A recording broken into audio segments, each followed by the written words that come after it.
O Brasil em 1964. Nesta aula irei explicar os acontecimentos do ano de 1964 no Brasil, ano em que acontece uma contra-revolução no país, acontecimento que membros de grupos revolucionários chamam de Golpe de 64. Para entender melhor este período, vamos analisar os acontecimentos que antecedem a contra-revolução de 1964. Na tarde de 25 de agosto de 61, Jânio Quadros, para espanto de toda a nação, anunciou sua renúncia, que foi prontamente aceita pelo Congresso Nacional. O presidente Jânio Quadros havia renunciado e seu vice-presidente João Goulart, conhecido como Jango, deveria assumir. A ligação de João Goulart com os movimentos de trabalhadores era vista com desconfiança pelos militares, por suspeitarem de uma ameaça comunista. Tentaram impedir sua posse. No Rio Grande do Sul, o governador Leonel Brizola iniciou uma campanha exigindo o cumprimento da Constituição, o que significava garantir a posse de Jango. Enquanto João Goulart estava em uma viagem diplomática na China, não conseguiria voltar ao Brasil, pois os militares não permitiriam sua posse e, por causa disso, teve que desembarcar no Uruguai.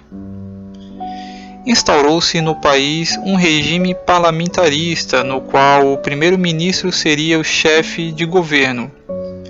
O nome indicado pelas lideranças políticas foi o mineiro Tancredo Neves.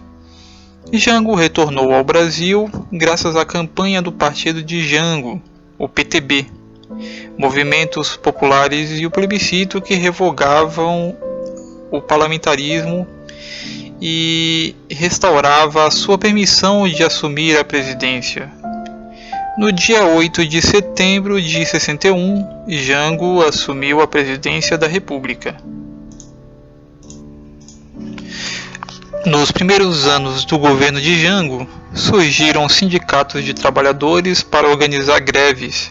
Surgiram organizações estudantis como a União Nacional dos Estudantes, a UNE, e militares de baixa patente como os soldados, os cabos, os sargentos e os marinheiros exigiam ser ouvidos por seus superiores. Uma das organizações dos trabalhadores por mais destaque foi o da Ligas Camponesas. Por volta de 63, o país enfrentava dificuldades econômicas que motivaram o crescimento das greves. Os estudantes se mobilizavam defendendo uma aliança estudantil com os operários e os camponeses. Ele estava ciente de que as reformas não poderiam ser aprovadas no Congresso Nacional. Por isso resolveu instituí-las por meio de decretos, anunciadas em grandes comícios. Os dois primeiros decretos, assinados em 13 de março de 64, estatizavam as refinarias que ainda eram privadas e definiam as áreas sujeitas à desapropriação para fins de reforma agrária. A partir deste momento surge uma preocupação em boa parte da população e militares. Com esses dois decretos fica transparente uma atitude de viés comunista. Para um comunista dominar um país, é necessária uma reforma agrária. Depois vem a urbana, a comercial e a industrial, todas elas com caráter socialista. Os comunistas usam o pretexto de ajudar um trabalhador rural com péssimas condições de trabalho, visando apenas o confisco dessas propriedades rurais, grandes e médias, para fins de controle absoluto pelo Estado comunista e o fim do direito à propriedade privada. No dia 19 de março de 64, em São Paulo, várias pessoas se organizam em uma manifestação com o nome de Marcha da Família com Deus pela Liberdade. Jango tenta articular, tendo que viajar para Brasília e depois para Porto Alegre, mas não teve sucesso. Na madrugada do dia 2 de abril de 64, o Congresso Nacional declarou vaga a presidência da República, empossando o presidente da Câmara dos Deputados, Ranieri Mazzilli, no lugar de Jango. Mais tarde, Humberto de Alencar Castelo Branco é eleito na presidência da República no dia 11 de abril, tomando posse em 15 de abril de 64. A Constituição de 46 continuava em vigor. O Marechal foi eleito para terminar o mandato de 5 anos, iniciado por Jânio Quadros em 31 de janeiro de 61. Assim, Castelo Branco deveria governar até 31 de janeiro de 66. Porém, posteriormente, seu mandato foi prorrogado e foram suspensas as eleições presidenciais diretas, previstas para 3 de outubro de 65. Dessa forma, Castelo Branco governou até 15 de março de 67, sendo substituído pelo general Costa e Silva, que fora eleito pelo Congresso Nacional em 3 de outubro de 66.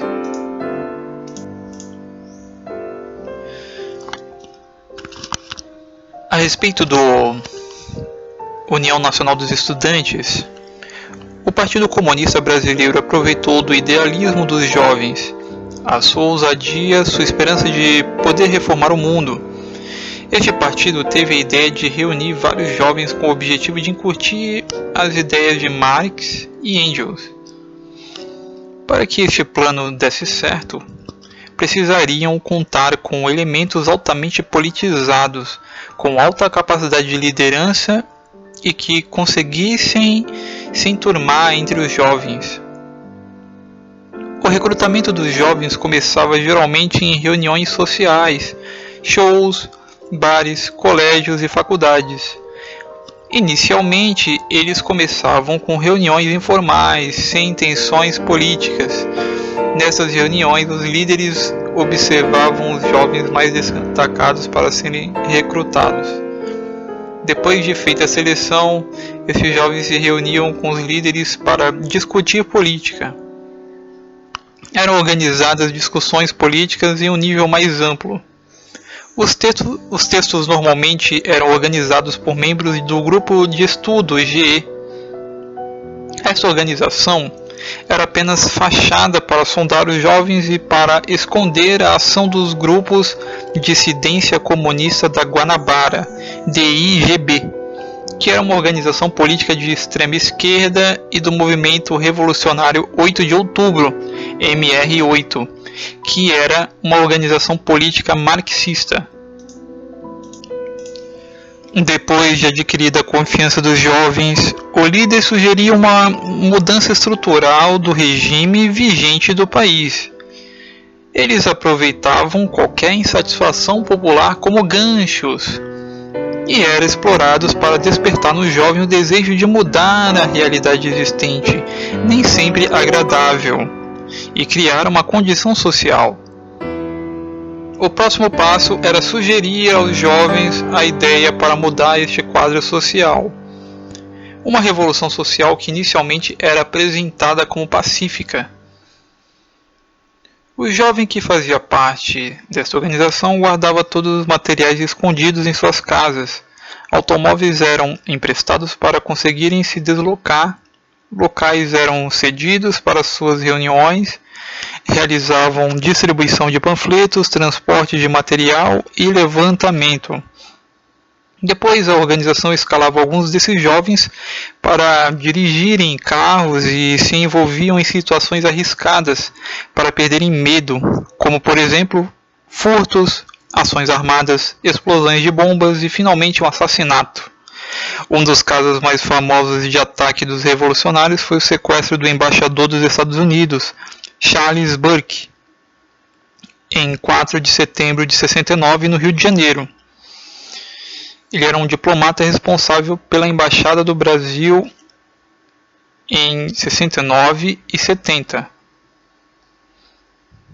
até 37, existiam apenas entidades regionais espalhadas pelo Brasil, sem unidade política, nem liderança nacional. Em 11 de agosto de 37, depois de tentativas frustradas para organizar nacionalmente os estudantes, a UNE finalmente foi fundada, em 42. Passa a ter sede própria, conseguida depois da ocupação do Clube Germânia, na Praia do Flamengo, no Rio de Janeiro. As correntes de esquerda foram bem-sucedidas ao canalizarem a crescente insatisfação da massa jovem diante das deficiências e problemas do sistema de ensino superior. Na primeira metade dos anos 60, a chamada reforma da universidade consistiu na mais importante luta do movimento estudantil, discutindo o papel social da universidade e seus rumos. O processo revolucionário defendido pelo Partido Comunista Brasileiro sempre se sustentou com o uso do movimento estudantil, sindical e camponês. Para impressionar, os jovens usavam sempre as palavras de ordem: país igualitário, sem fome ou injustiças sociais, liberdade e democracia, princípios que jamais respeitaram. Juntamente com uniões estaduais estudantis, a UNE foi posta na ilegalidade devido ao incêndio causado por participantes do movimento militar e passou a atuar na clandestinidade a partir de 66. A Lei 4.464 foi aprovada pelo Congresso e sancionada pelo general presidente Castelo Branco em 9 de novembro. Conhecida como Lei Suplicy, ela significou para o movimento estudantil a revogação do livre direito de organização e manifestação, medida que já tinha atingido os trabalhadores com o banimento do Comando Geral dos Trabalhadores, CGT, e a Lei Antigreve. Mais tarde surge uma nova organização intersindical, a Central Única dos Trabalhadores, a CUT, fundada em 28 de agosto de 83, na cidade de São Bernardo do Campo, em São Paulo.